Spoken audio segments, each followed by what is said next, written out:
उत्तर प्रदेश के गाजीपुर में निशा हत्याकांड को लेकर उस वक्त माहौल तनावपूर्ण हो गया जब पीड़ित परिवार से मिलने पहुंचे समाजवादी पार्टी के डेलीगेशन को ग्रामीणों ने गांव में घुसने से रोक दिया।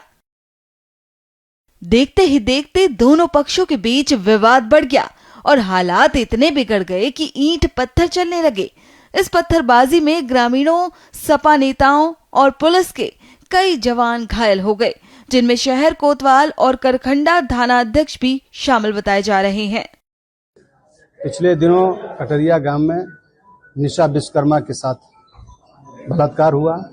बलात्कार के साथ उसको जो है उसकी हत्या कर दी गई और हत्या करके बॉडी जो है गंगा नदी में फेंक दी गई। इसका जब समाजवादी पार्टी के लोगों को संज्ञान हुआ तो संज्ञान स्वयं इस चीज का माननीय राष्ट्रीय अध्यक्ष श्री अखिलेश यादव जी ने लेने का काम किया और वहां प्रतिनिधिमंडल बना करके वहां मौके की हकीकत स्थिति उस पीड़ित परिवार से मिलने का और उस पीड़ित परिवार से मिलकर के आर्थिक सहयोग समाजवादी पार्टी की तरफ से देने का निर्देश माननीय राष्ट्रीय अध्यक्ष जी का हुआ।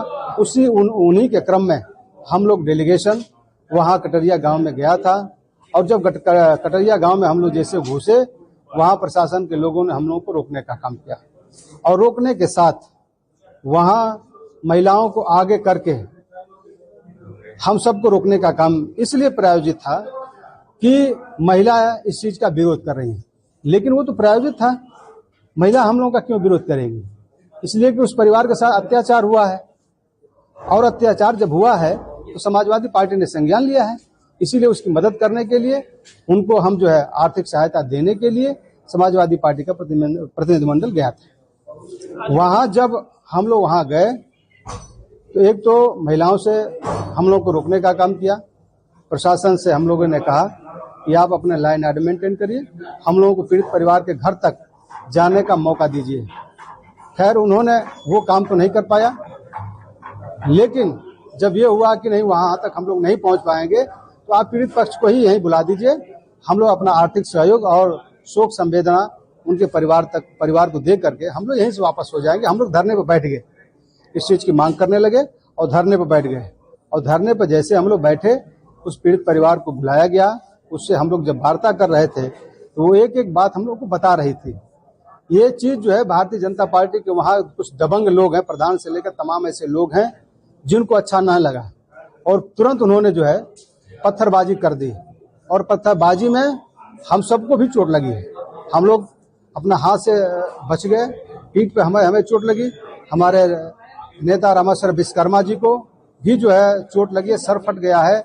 उसके बाद हमारे महिला सभा के दोनों नेता हैं बिंदु बाला और रीना यादव, इनको भी चोट लगा है। सवाल ये है कि भारतीय जनता पार्टी के सरकार में गुंडई इतनी चल गई है कि अब जिसके घर कोई मौत हो जाए तो लोग मिलने नहीं जा पाए और जो है शोक संवेदना भी व्यक्त करने नहीं जा पाए और अगर कोई जाता है तो उसके ऊपर पत्थरबाजी होती है।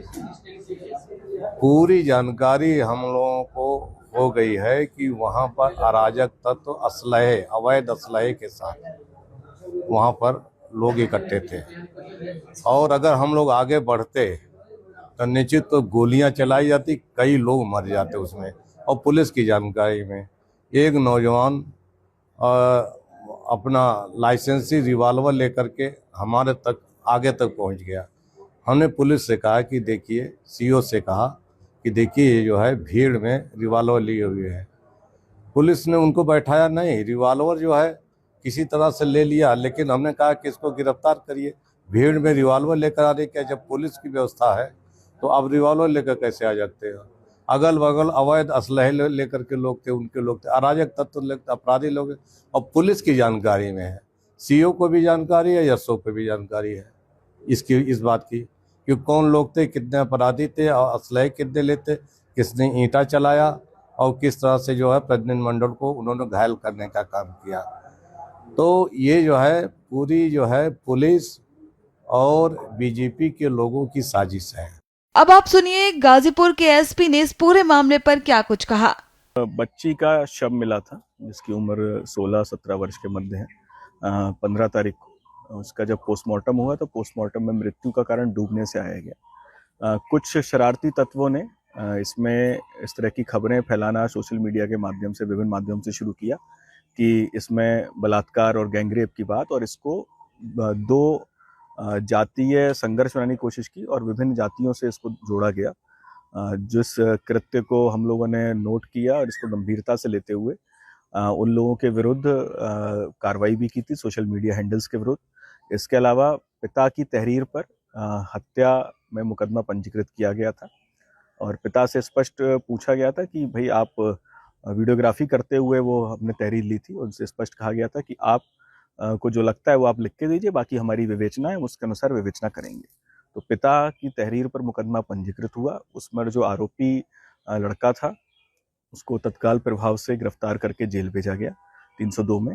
विवेचना उसकी अभी प्रचलित है और विभिन्न पहलुओं पर हम जांच कर रहे हैं। सीसीटीवी फुटेज एवं अन्य अवलोकन से अभी तक लड़की का मूवमेंट और सीडीआर जो भी था उसमें अभी तक ये लग रहा है कि लड़की अकेले जाती हुई, हमें कई सारे फुटेज मिले हैं जिसमें पुल की तरफ जाती हुई दिखी है, और हम विभिन्न पहलुओं पर जांच कर रहे हैं और मृत्यु के कारण हत्या है या आत्महत्या है, सभी पहलुओं पर हम जांच कर रहे हैं। एक बात स्पष्ट है कि किसी भी प्रकार का यौनाचार नहीं हुआ है, कोई भी सेक्सुअल हैरेसमेंट नहीं हुआ है, क्योंकि पोस्टमार्टम रिपोर्ट में किसी भी तरह की इस तरह की बात नहीं है। कोई भी इंजरी नहीं है मृतका के शरीर पर, केवल डूबने से मृत्यु होना पोस्टमार्टम रिपोर्ट में आया है। गांव में थोड़ा रोष था समाजवादी पार्टी के कुछ लोगों के द्वारा जो ट्वीट्स किए गए थे अन्य चीज़ों को लेकर, तो उसको लेकर जो रोष था तो उसको अवगत भी कराया गया था कि अगर हो सके तो डेलीगेशन को आप छोटा रखें और जितने कम लोग हो सके उसमें जाएं।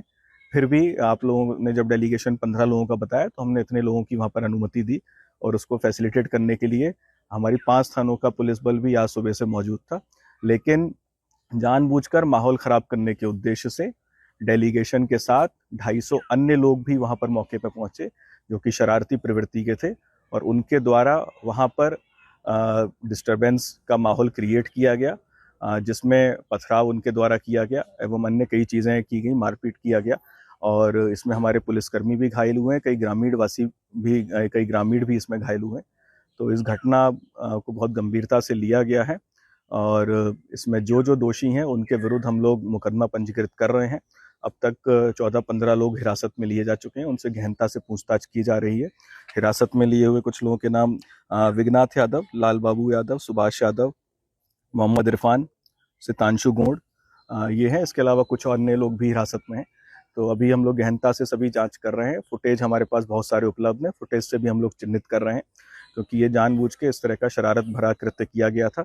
डेलीगेशन को स्पष्ट बताया गया था, मेरे द्वारा स्वयं बताया गया था कि माहौल गांव में टेंस है, फिर भी हम सुरक्षा व्यवस्था रखते हुए आपको डेलीगेशन को हम लोग अलाउ कर रहे हैं, लेकिन अन्य कोई आप भीड़ लेके ना जाएं। लेकिन फिर भी डेलीगेशन के द्वारा 250 लोगों को ले जाकर माहौल बिगाड़ने का प्रयास किया गया, जो कि बहुत ही गलत था, और इस तरह का कृत्य बर्दाश्त नहीं किया जाएगा। जो भी होगा, जिस पद पर भी होगा, उसके विरुद्ध हम लोग कठोर कार्रवाई करेंगे। अब इस मामले पर अखिलेश यादव ने एक्स हैंडल पर लिखा, भाजपा के अराजक तत्व जब पुलिस पर भी सीधे हमला कर रहे हैं, क्योंकि उन्हें मालूम है कि अहंकारी भाजपा सरकार ही उनकी संरक्षक है। अब क्या पुलिस भी पीड़ित कहलाएगी? अगर ऐसा है तो हम कहेंगे पीटीए में पी से एक और वर्ग जुड़ गया है, और वो है पीड़ित पुलिस। बता दें कि कार्यकर्ताओं का इलाज फिलहाल अस्पताल में जारी है।